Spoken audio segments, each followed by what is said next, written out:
So July's mobile report is 72 pages of great industry stuff once again. My team has put together a fantastic report this month. A little bit less about Apple and Google and Samsung, but more about some very innovative stuff that has come out of some players.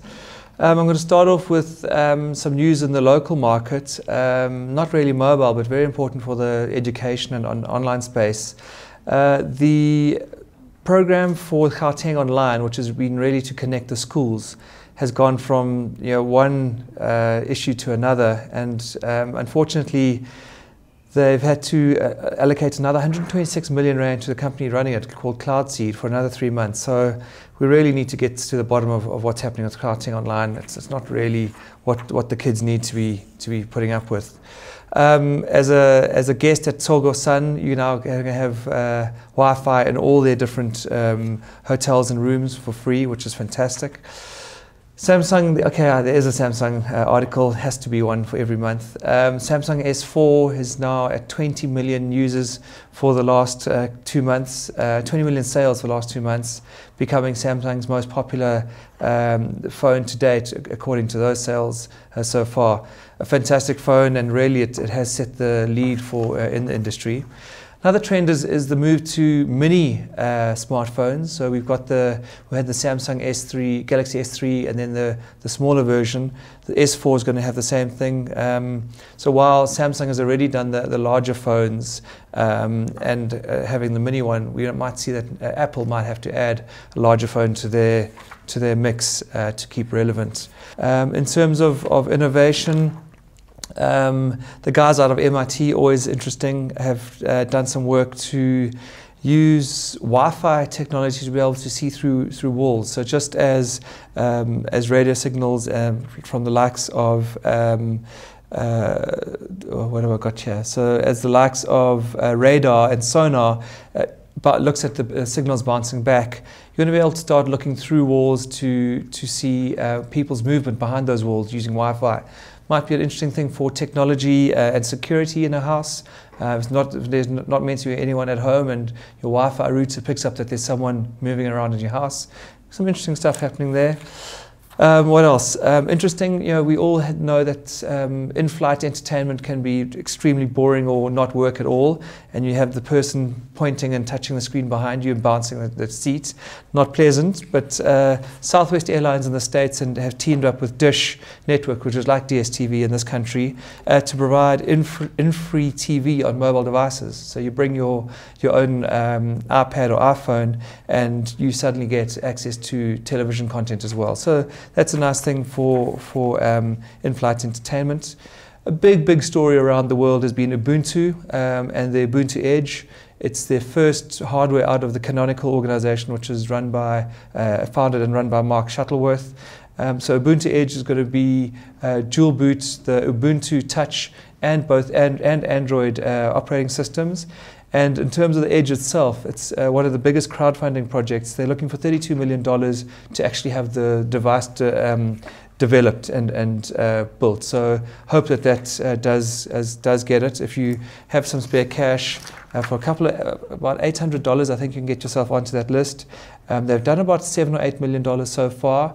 They need another $24 million or so by the end of August. So if you want to be on the first list of people to get the Ubuntu Edge and to say that you were part of the funding team, get over to, I think it's probably on Kickstarter, but have a look for that one as well.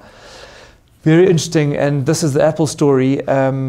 In iOS 7, in the Beta 4 release, there's signs that there's going to be fingerprint scanning technology in one of the future iPhones. So maybe the iPhone 5S or the iPhone 6 will have the ability to scan fingerprints. Fantastic from a security perspective, especially if you consider when phones have NFC technology in it, and you hold the phone against an NFC card reader, and and it's already done the authentication by your fingerprint. So some exciting stuff there, as well as sort of think about the opportunity for banking and those things. Firefox, Mozilla has finally come to some phones in the real world. So ZTE and Alcatel have launched the Firefox phones. Some information about BlackBerry. App Store's done gazillions of downloads in the last 5 years. It's their fifth anniversary. They started with 500 apps in 2008 and have now got over 850,000 apps. So what a huge success story there. Look for some more BlackBerry and Microsoft information. Great information coming out of Microsoft and Limpopo. Not that there is a Microsoft in Limpopo, but Microsoft is working in Limpopo to use some the white space in the radio spectrum, which was used for television broadcasting, to create broadband connectivity for people. So that's very exciting and might be a way to provide broadband for a much larger base. Android's 4.3 Jelly Bean is starting to roll out in the UK to Nexus users. You might have seen that at the being launched at the recent Google event. Some very interesting stuff on Jelly Bean 4.3. In line with the monthly fights around data costs between the mobile networks, Cell C has led the way there, but Telecom Mobile has jumped into that fight quite aggressively, offering 29 cents per minute on per second billing for calls to other telecom SIMs. So we really are getting down to the sort of fixed line equivalent costs there. Fantastic news for Cell C is that they've received another $350 million investment from Ogre Telecoms out of Dubai. Red Bull, some good stuff around data as well, charging 99 Rand once off for 2.4 gigs spread over 12 months. So you're literally paying about 8.50 Rand per 200 megs a month, which is absolutely nothing when you're starting to consider the value of mobile data. Everyone has seen that Joburg has got its first tweeting badger. Go and have a look at that. Great work out of Hello Computer there. And then at the back of this month's report, we've got some great stats from the industry, looking at basically Facebook, Twitter, LinkedIn, and YouTube stats and Google Plus stats for the world and for South Africa. So just some highlights. I'm not going to go through all of them. 6.1 million users on Facebook in South Africa, spending about 7 hours 50 per month on Facebook. So a working day is spent on Facebook. But go and have a look at the other stats from the other social networks, including some of the South Africa stats. As always, the report is on the Native website at native.co.za. Look for the mobile report and let us have your feedback and comments.